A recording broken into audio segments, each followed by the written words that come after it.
కర్నూలు జిల్లా గోనెగండ్ల మండల పరిధిలోని వేముగోడు కైరవడి గ్రామాల్లో నియోజకవర్గం ఇన్ఛార్జ్ బుట్టా రేణుక పర్యటించారు. గత నెలలో అకాల వర్షంతో హంద్రినీవా వాగు ఉధృతి చాలా గ్రామాల్లో పంట నష్టం వాటిల్లింది. నష్టపోయిన పత్తి, వేరుశెనగ పొలాలను బుట్టా రేణుక పరిశీలించి రైతులను పరామర్శించారు. అనంతరం బుట్టా రేణుక మాట్లాడుతూ అకాల వర్షంతో రైతులు నష్టపోయిన ప్రభుత్వం రైతులను పట్టించుకోవడం లేదన్నారు.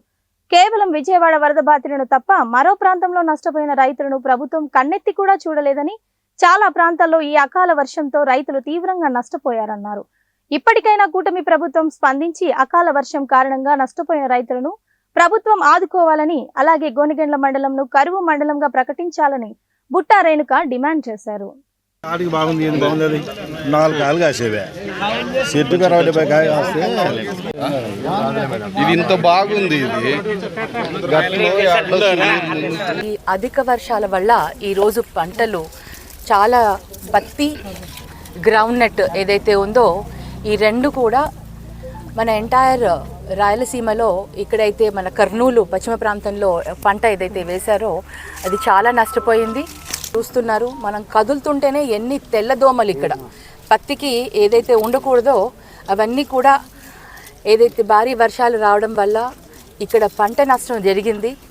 అధికారులు వచ్చారు, ఎక్కడ ఎక్కువ నష్టం జరిగిందో ఆ ప్రాంతాలకే వెళ్ళారు. కానీ పంట నష్టం జరిగిన కొద్ది ప్రాంతాలలో కూడా ప్రతి రైతుకు కూడా, చిన్న రైతు కానివ్వండి, ఎక్కువ నష్టం కానివ్వండి, తక్కువ నష్టం కానివ్వండి, రైతు అన్న తర్వాత వాళ్ళకి ప్రతి ఒక్కరికి కూడా పంట నష్టపరిహారం అందించే బాధ్యత ప్రభుత్వం తీసుకోవాలి. మరి ప్రతి పంటకి బీమా చేయాల్సిన బాధ్యత కూడా ప్రభుత్వం తీసుకోవాలి. ఎందుకంటే పంట అనేదే మనకు వాతావరణం పైన ఆధారపడి ఉంటుంది.